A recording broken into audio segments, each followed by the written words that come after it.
nous voyons bien à travers cet évangile l'importance de toute notre vie, que notre vie doit être unie à celle de Jésus et que le carême va être ce temps de préparation, d'entraînement, d'entraînement à la charité.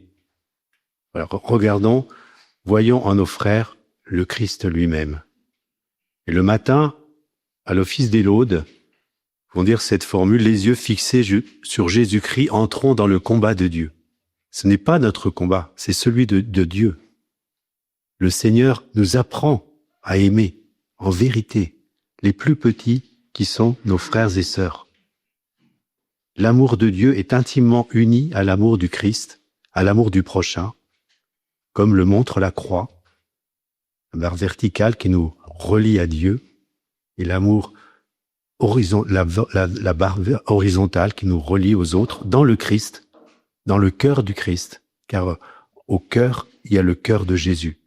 Et le cœur de Jésus, c'est tout l'amour de Jésus pour nous.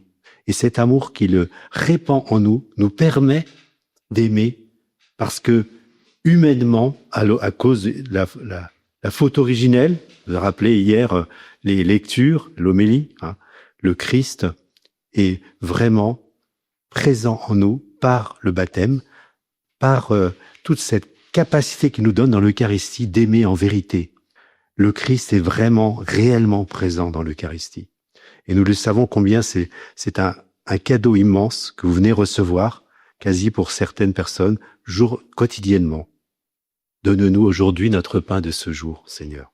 Donne-nous la force de continuer ton œuvre, parce que à la fois tu te reconnais dans les autres, mais tu es présent en nous. Et saint Paul va jusqu'à dire, pour moi, vivre, c'est le Christ.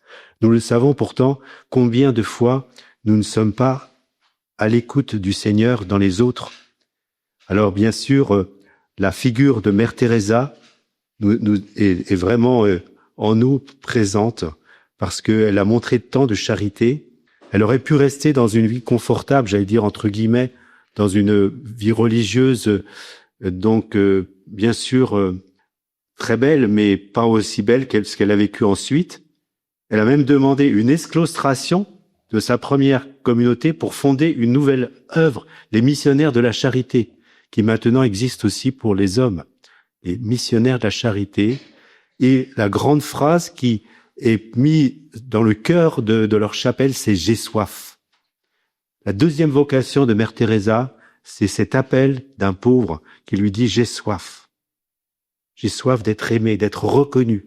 D'abord, dans la charité, il y a d'abord cette reconnaissance de la personne comme elle est dans sa dignité humaine, mais aussi dans cette capacité à être enfant de Dieu.